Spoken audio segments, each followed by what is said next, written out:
A bag of frozen chicken nuggets at $3.49. A box of mac and cheese at $1.29. A 2 liter of off-brand soda at 99 cents. A dozen eggs last time I checked, trying hard to stay below $5 but not always making it. Now walk 2 aisles over, a pound of ground beef, $6, a bag of fresh spinach, $4 and change. A carton of cherry tomatoes, $5, 6 if you're in the wrong zip code. A single bell pepper, sometimes $2 by itself. This isn't a lecture about eating clean. This is a math problem. And the math stopped making sense sometime in the last 5 years. Here's the thing. It's not that food got expensive. It's that one specific category of food got dramatically more expensive while another specific category stayed exactly where it was or got cheaper. And those two categories aren't random. One of them is the food that keeps you healthy and functional over a 40-year career. The other one is the food that generates billions of dollars in profit for about 11 companies. And the generation entering the workforce right now, the people making $40,000 a year in their first job in a mid-sized city, after rent, after utilities, after student debt, after a car payment, after their phone bill, those people are left with maybe $250 a month for food. Sometimes less. And $250 a month in 2026 buys you a very different diet than it bought your parents in 1995. So the question isn't whether Gen Z is being priced out of eating real food. The question is who designed the machine that made this happen, and why is nobody talking about the mechanism? We're going to explain how the food pricing system actually works, why it's getting structurally worse for people under 30, and why the surface level conversation everyone is having about this is missing the most important part of the story entirely. The central metaphor I want you to hold in your head for this entire video is a vending machine. A giant national vending machine. This machine has 2 sections. The top section has real food, whole ingredients, things your body recognizes, things that were alive recently. The bottom section has products, engineered items, calorie dense, shelf stable, chemically consistent, branded. In the 1950s, the price difference between the 2 sections was marginal. The bottom section was slightly cheaper because it was easier to mass produce. That was fair. In the 1970s, the wiring of the machine started getting changed. In the 1980s and 1990s, the gap started widening noticeably. By 2026, the bottom section is so cheap it almost feels free. And the top section keeps raising its prices year after year with no ceiling in sight. This is not a natural market outcome. This is an engineered result. And I'm going to show you exactly how the engineering works. But first, let me show you just how bad the numbers actually are right now, because most people are still underestimating the severity of the shift. Let's talk about the actual price data, because this is where people consistently underestimate what's happening. When most people think about food inflation, they think about the headline number, something like 3% a year. 3% sounds boring, 3% sounds manageable, 3% is the kind of number that shows up in a government report and nobody cares about it. But here's what 3% means when it compounds. Grocery prices are predicted to rise about 3.1% in 2026. And that might not sound like a big increase, but it comes on the heels of several years of food inflation, including an 11.4% spike in 2022. Think about what that compounding actually does. If you take 2021 grocery prices as your baseline and you stack those increases year after year, you are now paying significantly more for the same basket of food than you were just 4 years ago. Not slightly more, significantly more. But here's the part that the headline number hides. The headline is an average, and averages are basically useless when different categories are moving at wildly different rates. Fresh vegetables were 11.5% higher in April 2026 than they were in April 2025. That's not a gradual drift. That's a sharp jump in 12 months. Fresh tomatoes were 39.7% higher in April 2026 compared to April 2025. 39.7%. On tomatoes, on a vegetable that has been cultivated and sold in markets for centuries, beef and veal were 14.8% higher year over year as of April 2026. These are not small numbers. These are the numbers on the top shelf of the vending machine, the real food buttons, and they're going up fast. Now compare that to what's happening on the bottom shelf. The processed stuff, the engineered products, the things with 27 ingredients that you cannot pronounce. Those are holding steady. Some of them are getting cheaper in real terms. And this isn't a coincidence. This is the core of what I want to explain. But before I get there, I want to address something. There's a version of this conversation that frames it as a lifestyle choice. Oh, just cook at home. Oh, just meal prep. Oh, stop buying avocado toast. And look, I understand where that comes from. Discipline matters, financial literacy matters. I'm not here to tell anyone that behavior doesn't count. But the behavior conversation skips over a structural reality that is quietly running in the background and warping every individual decision people make. You can be the most disciplined, meal prepping, grocery list having 23-year-old in the country, and you are still operating inside a system that is actively repricing real food upward and keeping garbage food artificially cheap. Your behavior matters at the margin. The system matters at the scale. So let's talk about the system. The reason ultra-processed food is cheap is not because factories are efficient. Or rather, factories are efficient, but that's not the whole story. Processed food is cheaper to produce than fresh food, partly because commodity crops used in processed foods are often subsidized, whereas smaller farms putting out fruits and vegetables to be sold unprocessed must be privately funded. This is the part of the vending machine that nobody looks at, the part behind the wall where the wiring is. Here's how it works.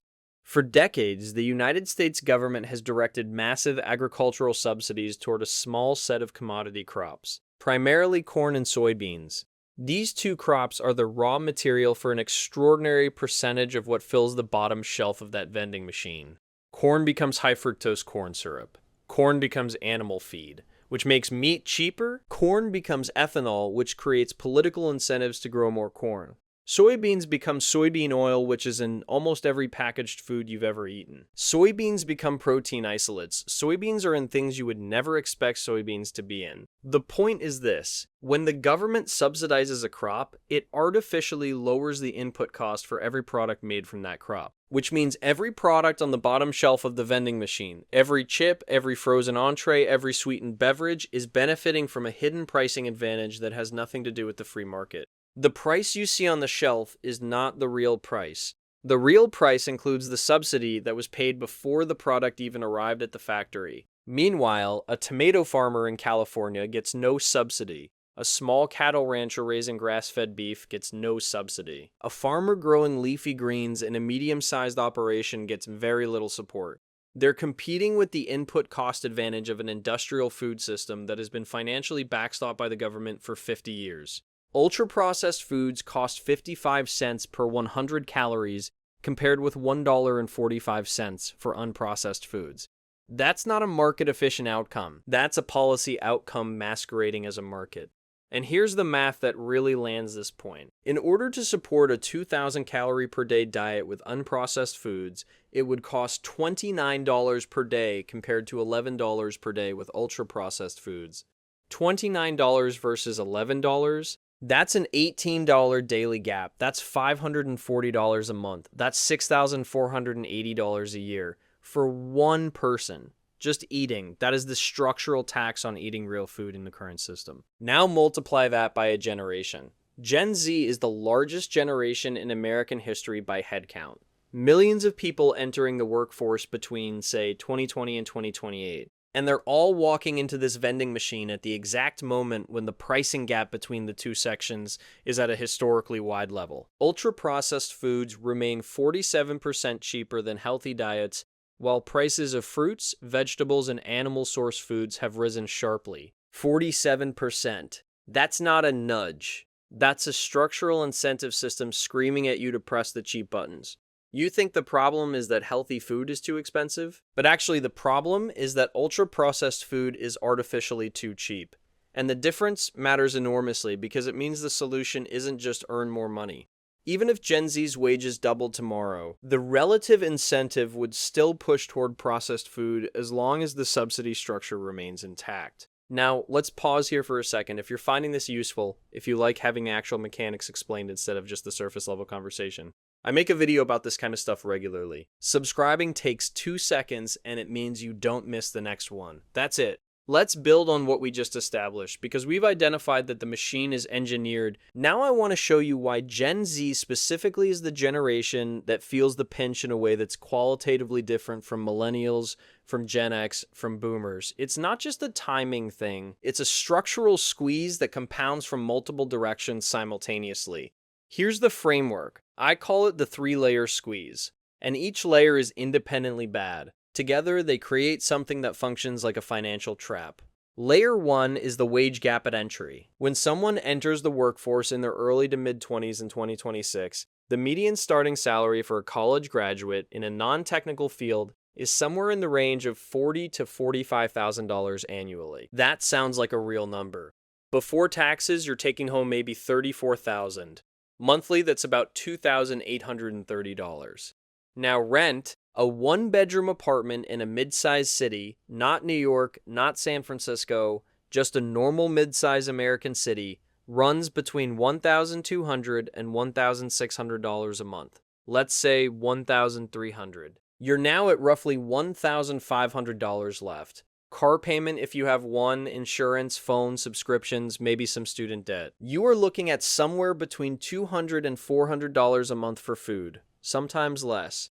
Layer 2 is that this is the first generation entering the workforce after the 5-year food inflation window. Everything I just described, the 11.4% spike in 2022, the compounding increases since then, happened right as Gen Z was entering peak consumption age. They didn't get to accumulate savings before prices jumped. They didn't get to lock in a lifestyle at pre-inflation prices and then adapt gradually. They arrived at the table after the menu prices had already been revised upward. Layer 3 is the dining out behavior pattern. Gen Z dines out for about 26% of their meals, higher than the national average of 20%. Now, before you say, there it is, that's the problem, stop eating out. Hold on. Dining out for Gen Z isn't primarily a luxury decision. It's partly a time and space decision. Many young people in their 20s are living in small apartments with minimal kitchen equipment, working long hours at entry-level jobs that leave little time or energy for cooking. And the food away from home category is inflating faster than groceries.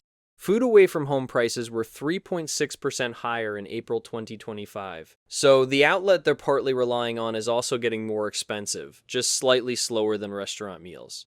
The 3 layers together mean that Gen Z is not facing a discipline problem. They're facing a math problem. And you can't willpower your way out of a math problem. Let me show you this with a concrete scenario. Not a real person, just a realistic one. Imagine someone who's 22 years old, lives in Columbus, Ohio, works in marketing at a mid-sized company, makes $42,000 a year. After taxes and benefits, net monthly take-home is around $2,700. Rent for a 1-bedroom in a decent neighborhood, $1,250. Utilities, $90. Car payment, $280. Car insurance, $110. Phone, $85. Student loan minimum payment, $170. That's $1,985 in fixed monthly obligations. She has about $715 left for everything else. Clothing, personal care, entertainment, emergency fund, and food. Let's say she allocates $300 a month for food. That's $75 a week. Now you're asking her to eat nutritious, real, whole food on $75 a week. For reference, buying a pound of chicken breast, a bag of brown rice, a bag of frozen vegetables, a dozen eggs, some oats, some bananas, some canned beans, maybe a small amount of olive oil, you're realistically spending between $85 and $110 a week for a single person eating simply and adequately. That's already over budget, and that's the bare minimum version of eating well. No organic, no variety, no premium cuts of anything. So what happens? She fills the gaps. A frozen pizza on a busy Tuesday, a box of pasta with a jar of sauce, a bag of chips to snack on, a couple of energy drinks because she's tired. Nothing dramatic, just small substitutions, each individually justifiable, that over time add up to a diet dominated by the bottom shelf of the vending machine.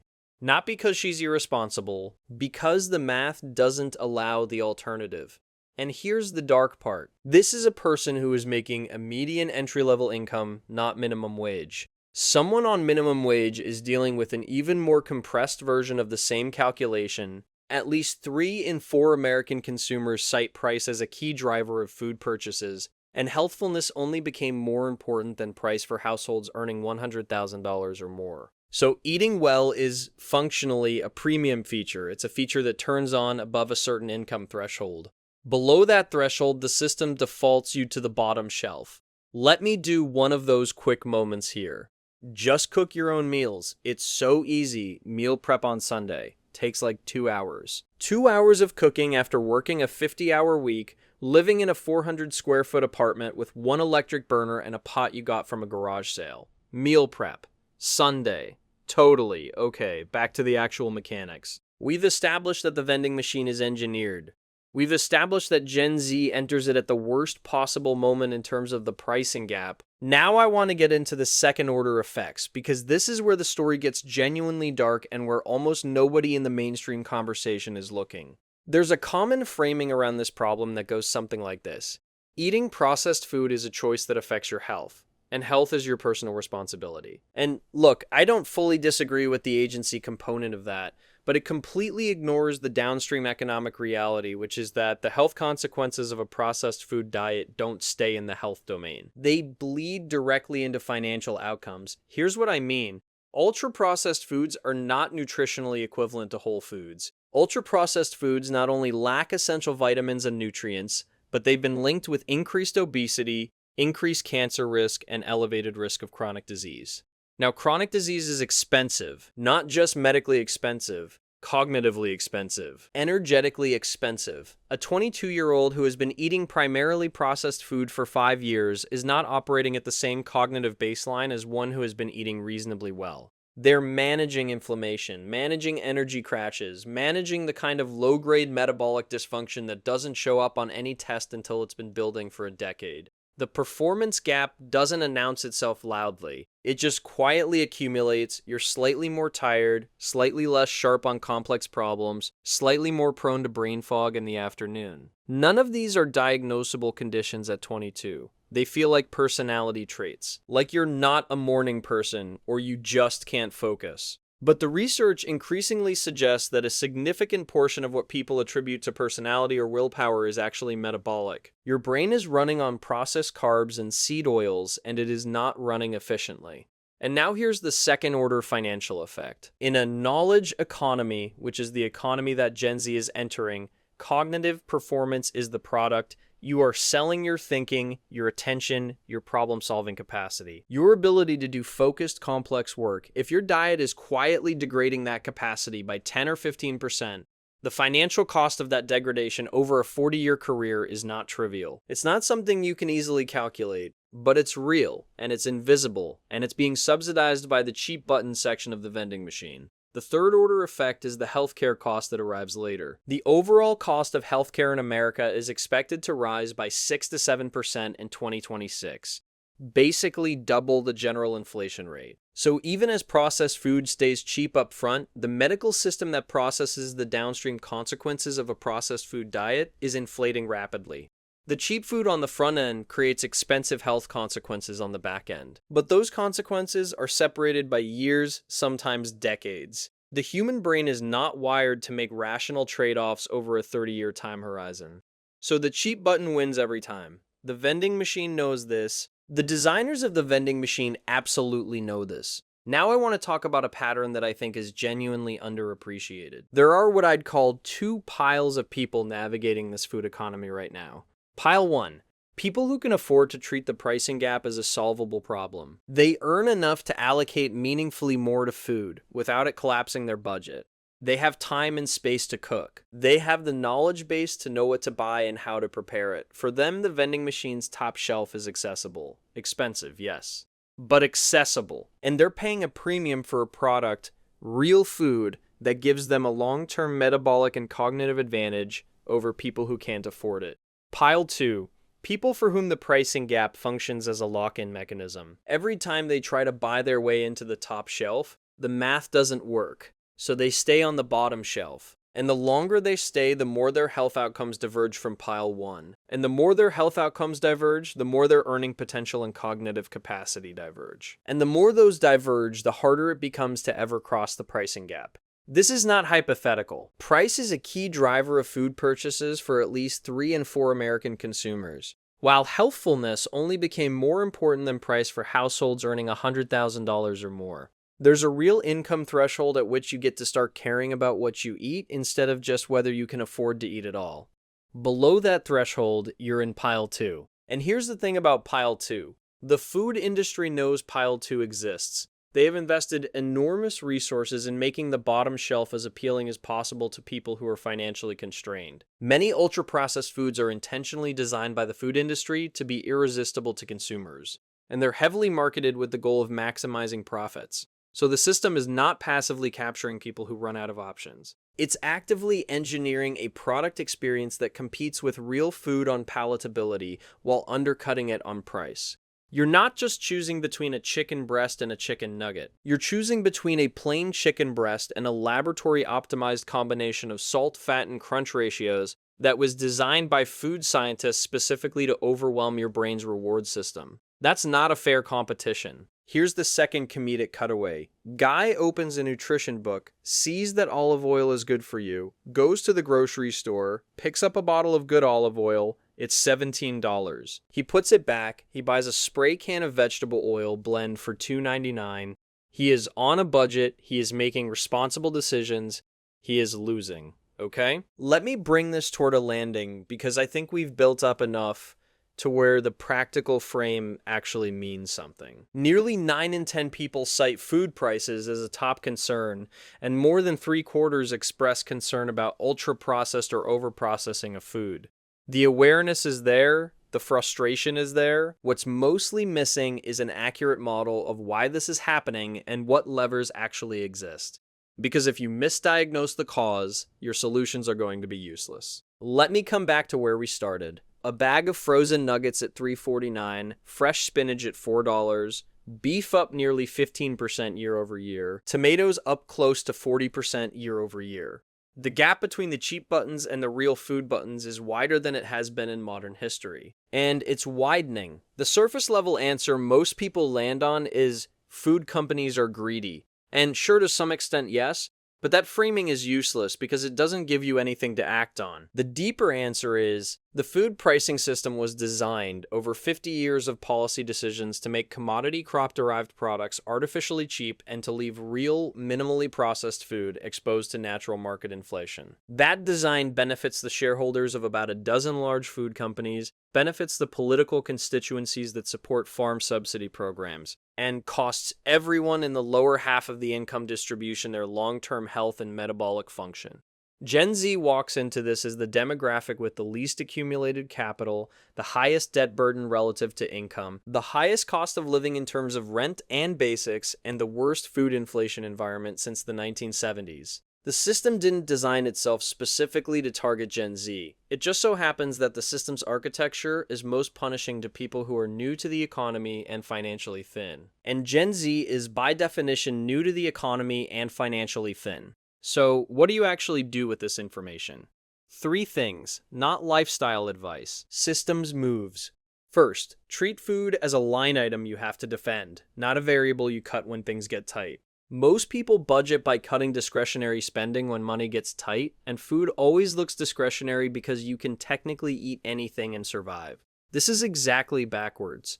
Food is the raw material of your cognitive output. Cutting food quality to save $60 a month while maintaining a streaming subscription portfolio is the kind of trade-off that makes perfect sense to the broke part of your brain and actively degrades the productive part. Protect the food budget. Cut something that doesn't affect your output. Second, understand where the real arbitrage lives in the current market. Not all real food is equally expensive. The pricing gap I described is steepest on fresh produce and premium proteins. But there's a middle tier that many people completely overlook. Dried legumes, oats, eggs, which remain one of the most nutrient-dense foods per dollar available, frozen vegetables, which retain their nutritional profile and cost significantly less than fresh. Canned fish, these are whole foods. They're in the top section of the vending machine. but they're the back corner of the top section where the prices haven't moved as dramatically. Younger consumers are more inclined to buy frozen food and tend to view it more positively. And Gen Z in particular shows a strong interest in diverse frozen options, appreciating the convenience and variety they offer. This is actually a smart instinct being driven partly by financial necessity. Lean into it deliberately. Third, if you are in your 20s right now and you're grinding to build any kind of financial base, side income, investments, whatever your path is, understand that your cognitive capacity is your primary asset. The return on investment of protecting that asset through reasonable food quality is genuinely high, even if it's hard to quantify. This isn't motivation talk. This is engineering logic. A machine runs better on better fuel, especially when the machine is being asked to perform at a high level over an extended period. You are not exempt from this because you are young. The degradation is slow and invisible, which is exactly what makes it dangerous. The vending machine is real. The ingeneration is real. You can be aware of the machine, understand how it's wired, and make slightly different choices even within its constraints. That's not a revolution, but it's the difference between being a passive participant in a system and being someone who at least understands what the system is doing to them. The people who quietly do well financially over the next 20 years will not be the ones who hustle the hardest or save the most aggressively. They'll be the ones who maintain the cognitive capacity to make consistently better decisions than the people around them. And that capacity starts in part with what you put in your body at 22, 23, 24, which is exactly when the machine is most aggressively pushing you toward the cheap buttons. If this kind of analysis is useful to you, subscribe. I put out videos when I have something worth saying, not on a schedule.